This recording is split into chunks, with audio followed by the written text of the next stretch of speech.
Who is the greatest player of all time, aka the GOAT? We've asked this question for decades, and we've heard so many different answers. Some were better than others. No matter what your opinion is, we can all agree that there is no definitive answer. It's all based on what your criteria are, on how you value greatness. For this video, there is no right or wrong answer. I've been making videos for over 3 years, and there are 8 players who have been called the GOAT the most. We're going to make the case for each of those players, and you all can help me expand on these points with your comments. The first player that we're going to start with is Larry Bird. There are so many ex-players and coaches that claimed he was the greatest player. In 1986, a few legends such as Don Nelson and Bob Cousy told Sports Illustrated that he was the best player to ever play the game. Jerry West even said that he is as perfect as you can get in almost every phase of the game.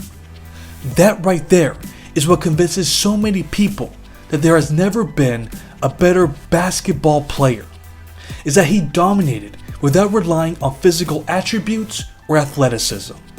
Instead, he knew the ins and outs of the game better than everyone else.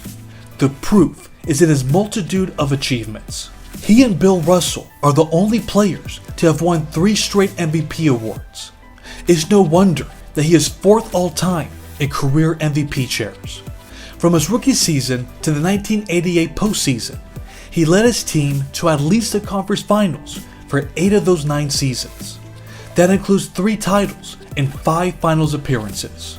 They also had 6 60-win seasons. Among those dominant seasons was the 1986 team. For many people, he was the leader of the greatest team in NBA history. For those lucky enough to witness this legend, this was no accident. The way he affected winning for his team has to be seen to be believed. You cannot get the full picture of his greatness by just studying the numbers. By watching the games, you'll quickly realize that he could demoralize a team in a variety of ways. He could score in bunches with his precise shooting. He could dominate the boards over bigger players. He could create havoc on the passing lanes. He could create easy offense thanks to his remarkable passing abilities, and he never took any plays off. That last point speaks about him more than anyone else. Everyone says that they'll do whatever it takes to win, but there are very few that walk the talk. Even if that means playing through injuries or coming off the bench for the second half of the 1982 season without a single complaint. He always had the right approach and never did anything that hurt his team's chances of winning.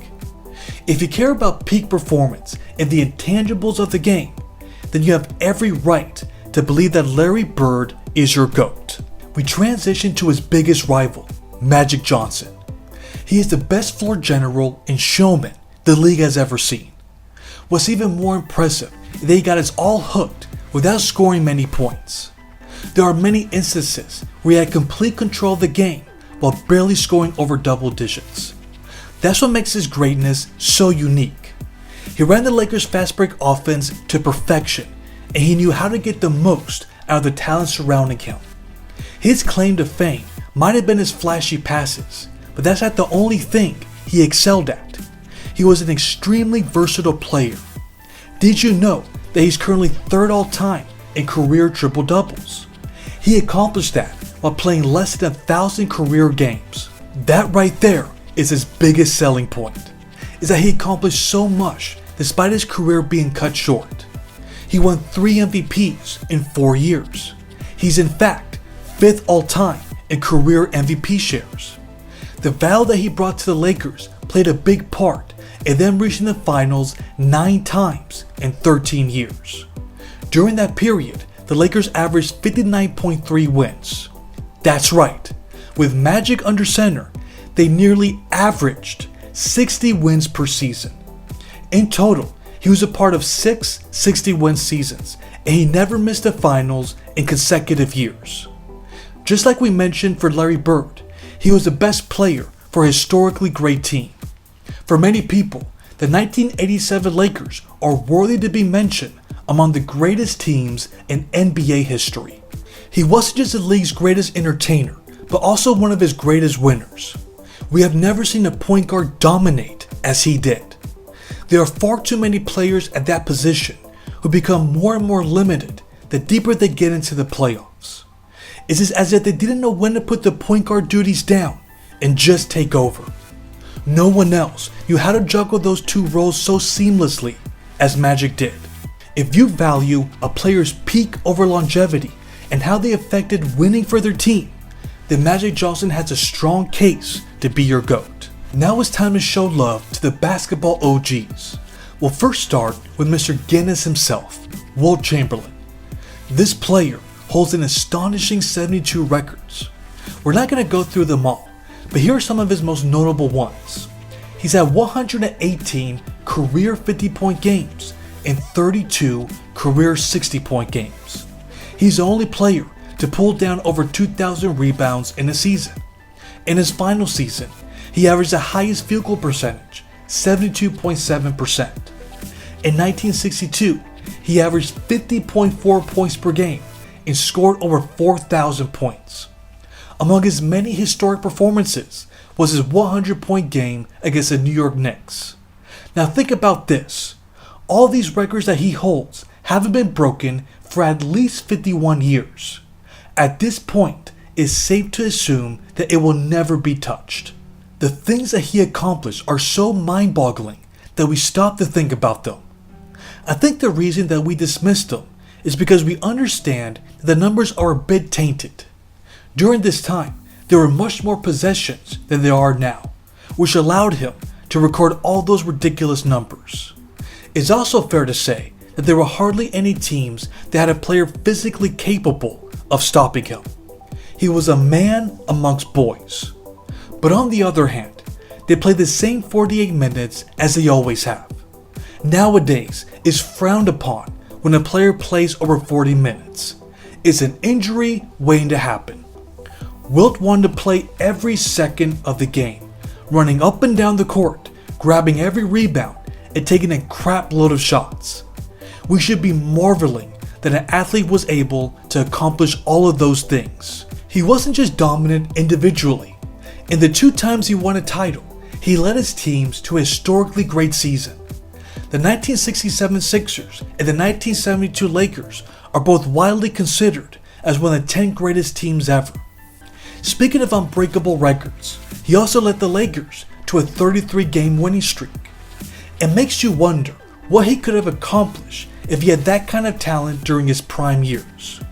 So if you are a numbers guy and you also value a player's peak performance, then you have more than enough evidence to claim that Wilt Chamberlain is the GOAT. We transition to his rival, Bill Russell. If you're scoffing at the idea that he should be in the GOAT discussion, then there are some things that you need to realize. When the NBA celebrated its 25th and 35th anniversary, they selected Bill Russell as the greatest player in league history. At the time, it was common knowledge among NBA experts that he was the GOAT. His 11 championships are certainly the main point anyone would make to defend his greatness. But just like we've mentioned about all of Wilt's records, we've gone numb to that stat. We've become dismissive, and we've treated those Boston Celtics teams as if they were the Olympic Dream Team. It's important to clarify that the reason why they're the greatest NBA dynasty was because of Russell's defensive dominance. That was always their biggest strength. You can even say that he changed the way basketball players defended. He was revolutionary. He turned shot blocking into an art form. All the Celtics players had to do was funnel their men toward him, and he would shut them down. The numbers clearly indicate that he is the most valuable defensive asset in basketball history. That was his biggest strength, but that is only the beginning of his greatness. What made him so special goes beyond any statistic that you'll find under his basketball reference page. It was the way he led his team before, during, and after the game. He always revolved his game around his teammates' strength. They weren't there to play for him. He was there to cover their weaknesses. He understood the concept of the team game better than anyone else. So when the Celtics would go on to win by large margins, despite Russell's low scoring numbers, it wasn't because they were loaded with talent. It's because no one in the history of the league positively affected a game without scoring more than him. It's why he was voted the MVP 5 times by his contemporaries. It was obvious to the rest of the players that no one affected winning more for their team. If that's what you care about the most, then he should absolutely be your GOAT. The next player is another legendary center, Kareem Abdul-Jabbar. Completeness. That is the word that I would use to start his GOAT case. His peak was dominant. If you want longevity, he won the title at 41 years old while being the starting center. In the team aspect, he won 6 titles. When it comes to individual achievements, he won 6 MVPs. He's second all time in career points, and he's third all time in career rebounds and blocks. You can't really poke any holes in his basketball resume. But let's dig deeper into how impressive he was in his prime years. This is everything that he accomplished in the 70s. He averaged over 30 points per game 4 times. He led the league in rebounds and blocks in 1976, which only 4 other players have accomplished. He won the MVP 5 times. He scored over 50 points 10 times. He also recorded the highest win shares for a single season in 1972. By the way, that's only phase 1 of his career. By the time Magic Johnson played his first game, Kareem was 32 years old and he was just getting started. He added another MVP award, another Finals MVP, and 5 more titles. That includes being the oldest player to win Finals MVP, which occurred at the age of 38. Now check out how impressive his longevity is. At 39 years old, Kareem averaged 29.3 points on nearly 60% shooting in the semifinal series against Dallas. Just for comparison, since turning 36 years old, LeBron James has never been able to top that scoring average. That just goes to show how unstoppable his skyhook was. Even when he was pushing 40, defenders had no idea how to stop it. It's further proof that he possessed the most unstoppable basketball move. All the players that we've mentioned were the leaders of historically dominant teams. Kareem can say the same thing. The Milwaukee Bucks had the most dominant season ever. They posted the highest margin of victory in simple rating system for a single season. At this point, the question that we need to ask is, what didn't he accomplish in his career? If you care about the totality of someone's career, Kareem Abdul-Jabbar could very easily be the GOAT. Now we transition into more of the modern NBA. We're going to start with Kobe Bryant. His case is the most unique. For some, it's a no-brainer to include him in the GOAT conversation. Other people don't believe that he's worthy. However, Kobe's biggest defenders are his contemporaries. Whether his current players, the players he played against, or the legends of the past, they strongly believe that he should be one of the front runners in this conversation. They all see something in him that the average fan doesn't see. He possessed a certain quality that made him one of the icons of the game. But if you're more of a numbers guy, then we have plenty of evidence to make a case for him. Let's start with that he's tied for the most All-NBA defensive first team selections. He has 9 total. He also has the second most All-NBA first team selections. He has 11 in total.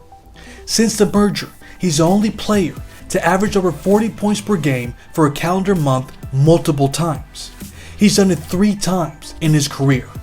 In fact, James Harden is the only player to do it once. He's the only player in the modern NBA to score over 50 points in 4 consecutive games. Along with Wilt Chamberlain, he's the only player to score over 50 points 10 times in a season. He's also the only player in the modern NBA to score over 80 points in a game. This 6'6" shooting guard is the modern day Wilt Chamberlain. He accomplished all of those scoring records in a defensive-oriented league. Imagine what he could have done in today's offensive-friendly league. But that's just the beginning of his greatness. The numbers only tell half of the story. What made him so special was the nuances. It's the way he was able to dominate even while not being the most gifted athlete. It's his legendary scoring ability that can be described as art. It's his obsessiveness to keep improving and adding new elements to his game that prolonged his prime as long as he did. And most famously, it's his killer will. That is what drove him to be arguably the most skilled offensive scorer ever. That's what drove him to 5 NBA championships. No other player that was drafted in the 21st century can say the same. You know what else they can't say? That they won back-to-back titles without a single teammate who was named a top 75 player. And just like we mentioned for the other 5 players, he played a huge role in the 2001 Lakers being considered the most dominant playoff team ever. His contemporaries just don't see him as a scoring machine, but as the ultimate winner.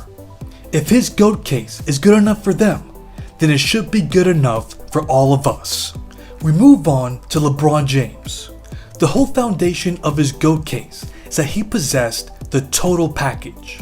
He was simply bigger, stronger, faster, and smarter than everyone else. This has allowed him to be the greatest all-around player that we've ever seen. That is not up for debate. If you don't believe me, we have the simple fact that he's recorded over 40,000 points, 11,000 rebounds, and 11,000 assists. He's the all-time leader in points. He's 4th all-time in assists, 8th in steals, and 9th in defensive rebounds. Just for comparison, he's the only forward that's in the top 30 in career assists. Then we have his versatility on defense. He could guard all positions at a high level, and he could shut down passing lanes thanks to his explosive quickness. It's easy to get caught up with all the numbers when evaluating his career, but his overall talent was simply superior to everyone else. But the numbers certainly verify his undeniable greatness. For example, he's the only player, along with Bill Russell, to have won 4 MVPs in 5 years. He's the only player, along with Michael Jordan, to win at least 4 MVPs and 4 Finals MVPs. He's the only player to average at least 27 points, 7 rebounds, and 7 assists per game for their career. And he's maintained that average after playing for over 21 seasons. For the playoffs, he's the all-time leader in points, steals, and wins. And he's the only player to win the Finals MVP for 3 different teams. That last stat is an important aspect of his greatness. No matter what type of talent is surrounding him or what situation he's in, his teams are always in contention for a title. If he's surrounded by a lot of talent, he finds a way to make it work. If the team is lacking talent, he finds a way to get everyone involved while also taking over when needed. The 2007 and 2018 Cleveland Cavalier teams are the perfect example of that. He dragged those teams to the finals when they had no business getting that deep in the playoffs. He was also the leader of the historically dominant 2013 Miami Heat. That team, consisting of Dwayne Wade and Chris Bosh, had the same record as the 2009 Cavaliers, consisting of Mo Williams and Zydrunas Ilgauskas. They both won 66 games. Again, it doesn't matter what situation you put him in. He will find a way to make it work. During his prime years, I believe that was his real superpower. If you are of a certain generation, you probably think that he is the GOAT. I have to say that I don't blame you for thinking that way. And finally, we have Michael Jordan. His impact and performance have never been duplicated before or since. If you were to ask, out of these 8 players, which one had the highest peak? Which one was the best? The numbers favor Michael Jordan. For example, he is unquestionably the NBA's most prolific scorer. He has a record of 10 scoring titles, and he won that award 7 seasons in a row. There were 8 times where he averaged over 30 points per game. That is also a record. In 1987, he became the only modern player to score over 3,000 points and average over 37 points per game. Along with his legendary scoring ability, he was a strong and ferocious defender. Here's what the numbers say. He has the most blocked shots by any guard. He's one of 8 players to average over 3 steals per game in a season. He's the only player to record over 200 steals and 100 blocks in a season more than once. And the ultimate stat that proves he's the greatest two-way player, he's the only one to win the MVP, Defensive Player of the Year, and scoring title in the same season. That is just the beginning. You can look at all that and say that Wilt Chamberlain did much more impressive things in the regular season. But what pushes Jordan over the top for many people was how he raised his level of play in the playoffs. Let's start with the fact that he has the highest points per game average for the playoffs with 33.4. He's had 5 playoff series where he averaged over 40 points. No one has done it more than once. He's had 38 40-point games. That is a record. He's had 8 50-point games. That is also a record. He scored 63 points in the 1986 playoffs. That is a playoff record. He averaged 41 points per game in the 1993 finals. That is a finals record. In the 1993 playoffs, he averaged 35.1 points per game. No one has averaged more points in the playoffs while also winning the title. In the 1991 finals, he averaged 11.4 assists per game. That is the highest by any player in the finals, not named Magic Johnson. When you're performing at that level, you're going to win much more than you lose. That's what drove him to win 30 out of the 37 playoff series that he's played in his career. That is what drove the 72-win Bulls and the 69-win Bulls to be the 2 highest winning teams to end the year with a title. It was a combination of his staggering individual achievements and his drive to always come out on top. It's rare for a player to have that ultra competitiveness, that singular focus to be the greatest version of himself, and to be one of the most gifted athletes ever. Michael Jordan had all the necessary qualities to be deemed the greatest ever. He has that title for the vast majority of fans for a reason. Is that the case for you? Who would you say is the GOAT and why? Let me know in the comments. Thanks for watching.